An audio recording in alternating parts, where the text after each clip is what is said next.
Hello everyone, welcome to another IELTS class.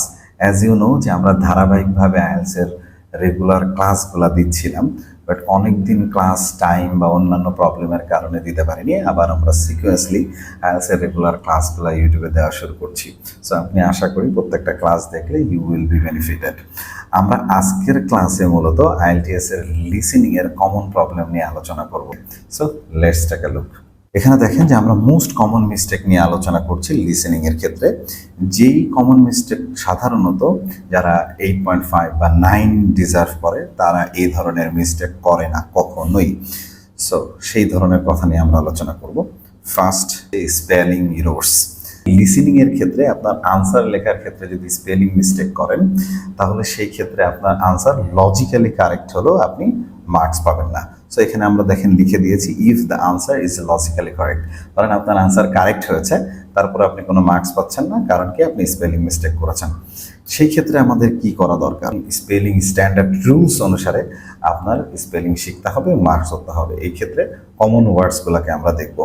Common ওয়ার্ডস কোথায় পেতে পারি? আপনি অনলাইনে সার্চ করলে অথবা ফেসবুক, গুগলে এগুলো দেখলে দেখবেন যে আইএলটিএস লিসেনিংয়ের জন্য কমন, মোস্ট কমন 1000 to 1300, তার মানে 1200 থেকে 1300 কমন ওয়ার্ডস আছে। যেই ওয়ার্ডসগুলো আপনি রেগুলার যদি স্পেলিং প্র্যাকটিস করেন তাহলে দেখবেন যে আপনার মিস স্পেলিং হচ্ছে না। নেক্সট স্টেপ, পুর time management, not managing time during the test. এই সাজেশনটা মূলত আপনার ফাইনাল টেস্টের আগে এই জিনিসগুলোকে খেয়াল রাখবো। সেই ক্ষেত্রে আমরা টাইম ম্যানেজমেন্টটা মোস্ট ইম্পর্ট্যান্ট। কি করবেন সেখানে? Don't get Starc on one questions. তার মানে একটা কোশ্চেনের উপর আমরা স্টাক হয়ে যাব না। Keep moving to listening. সবসময় আমরা চেষ্টা করব যে যেন মুভিং কন্টিনিউ করতে পারি আমাদের লিসেনিংটা। সেক্ষেত্রে কি করা দরকার? অনেক সময় এটা দেখা যায় যে যখন আপনি সেকশন 1 বা 2 বা 3 প্র্যাকটিস করছেন, একটা কোশ্চেন আপনি বুঝেননি, সেই জায়গায় স্টাক হয়ে গেছেন, বা অডিও চলতে আছে, আপনি ওই জায়গায় স্টপ হয়ে গেছেন। এই জিনিসটা করা যাবে না। আমরা অডিও চলার সাথে সাথে যদি 2-1টা কোশ্চেন নাও বুঝি, তাও আমাদের কন্টিনিউ করতে হবে যে পরের কোশ্চেনটা কিভাবে করবেন। সেই ক্ষেত্রে কিছু কিওয়ার্ড সিলেক্ট বা টিপস টেকনিক্স আছে, আমরা যেটা পরের ক্লাসে দেখব। সো অবশ্যই টেস্ট দেওয়ার আগে আমরা যে কাজটা করব সেটা হচ্ছে ফুল লেন্থের টেস্ট প্র্যাকটিস করব, যেন আমাদের এই প্রবলেমগুলো অ্যাভয়েড করতে পারি। Next, grammar mistake.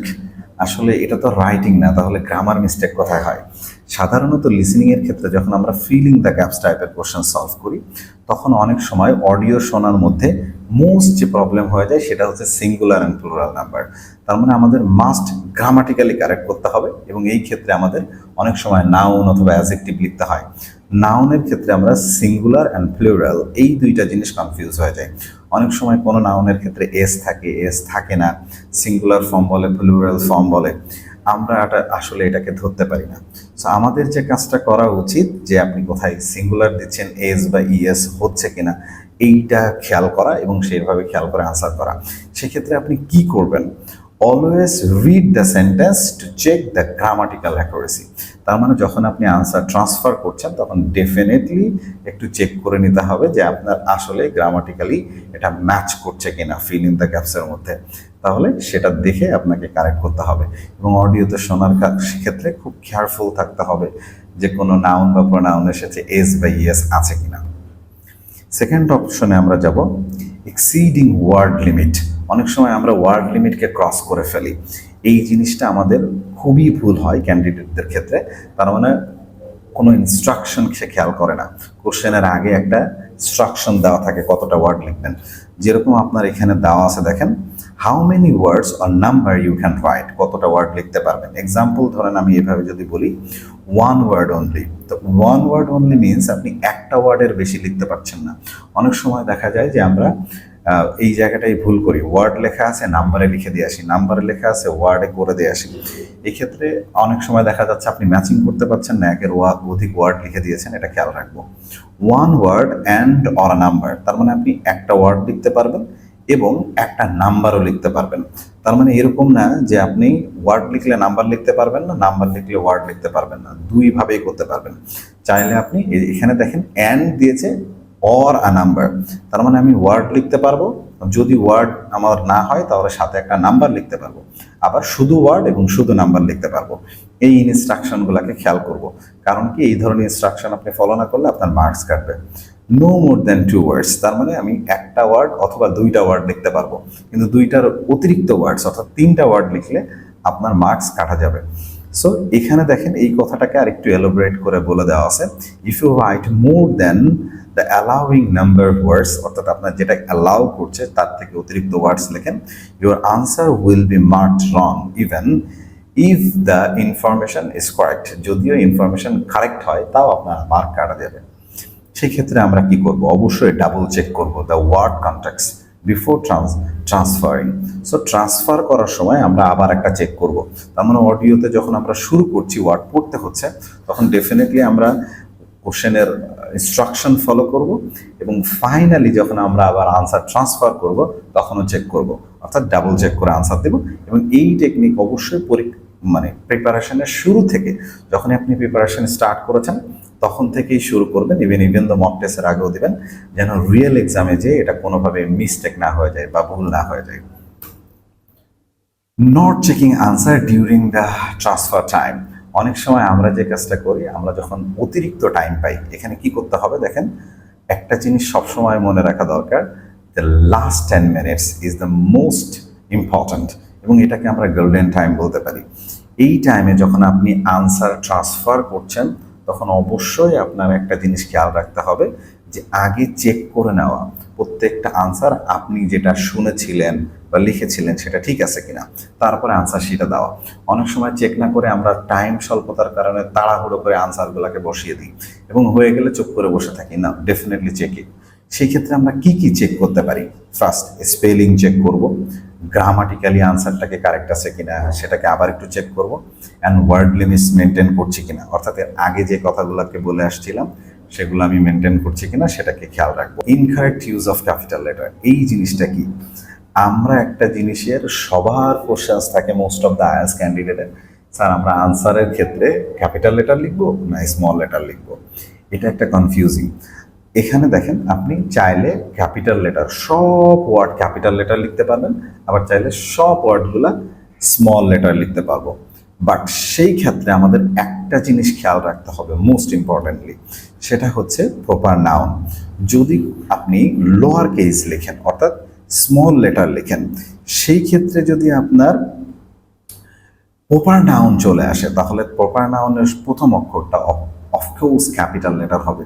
এই জিনিসটা যদি আপনি মেনটেন করতে পারেন তাহলে আপনি স্মল লেটার অথবা লিখতে পারবেন বা ক্যাপিটাল লেটার দুইটাই লিখতে পারবেন।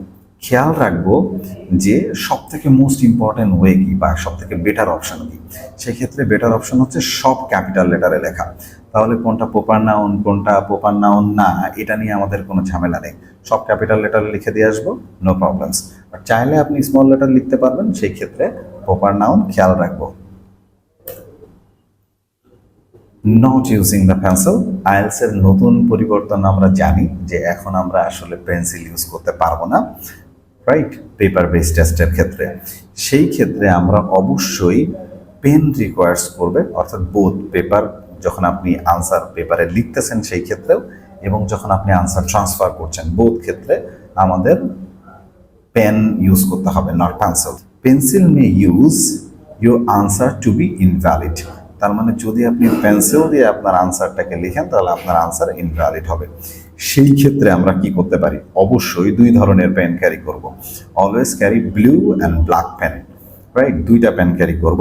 চেষ্টা করব ব্লু পেন দিয়ে আপনার মার্ক করার জন্য, তাহলে সেই ক্ষেত্রে হবে কি আপনার চোখের কিওয়ার্ডগুলো হাইলাইট হয়ে থাকবে, অ্যান্ড আনসার শিটে আমরা ব্ল্যাক পেন দিয়ে লিখবো, অর্থাৎ দুইটা পেন ক্যারি করব, no issues. Leaving answer blanks, এই জায়গাটা আমরা ফ্রিকুয়েন্টলি করে থাকি এবং আমাদের ক্যান্ডিডেটদেরকে আমরা দেখি যে প্রায়ই এই ধরনের ভুল তারা করছে। ধরেন আপনার 40টা কোশ্চেন্স, এর মধ্যে অসংখ্য কোশ্চেনের আনসার ছেড়ে দিয়ে চলে আসছে, এটা করা যাবে না। চেষ্টা করতে হবে লজিক খাটিয়ে প্রত্যেকটা আনসার কারেক্ট করা, কারণ কি, no negative marking in IELTS. আইএলটিএসে আসলে কোনো নেগেটিভ মার্কিং নেই।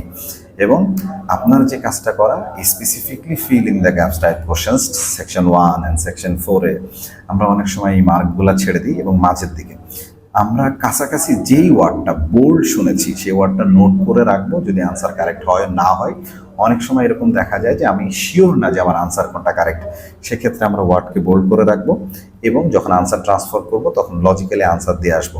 অর্থাৎ কোনোভাবেই মার্ক ছেড়ে আসবো না, আনসার ছেড়ে আসবো না, সবগুলো ফিল আপ করে দিয়ে আসবো। সো লাস্ট যে বিষয়টাকে আমরা মনে রাখবো, আমরা সব সময় মাস্টার ইন দ্য স্কিলস, আমরা এই কথাকে বলি, right? Avoid this mistake, boost your listening score. আমরা এই ধরনের মিস্টেককে মিস করব এবং আপনার স্কোরকে বুস্ট করা ট্রাই করব। সেই ক্ষেত্রে আপনি কি করবেন? মাস্টার দ্য স্কিলস, অর্থাৎ স্কিলের উপর আইএলটিএসে যেন আপনি লিসেনিং শুনে বুঝতে পারেন। কারণ কি, কেউ যদি লিসেনিং শুনে বুঝতে পারে তাহলে টিপস টেকনিক্স অ্যাপ্লাই করলে বাকিটা হয়ে যাবে। যদিও আমরা নেক্সট ক্লাসগুলোতে টিপস টেকনিক্স নিয়ে আলোচনা করব। Not just the test. So আমরা কখনোই শুধু টেস্টের পরে টেস্ট দেওয়ার ট্রাই করবো না, যে একটার পর একটা টেস্ট দিয়ে যাচ্ছি, এরকম না। রেদার দেন আপনি আপনার যেন লিসেনিং স্কিল ইম্প্রুভ হয় সেই জায়গায় ফোকাস দিন। And hope so your preparation will be really good. Thank you very much. See you next video.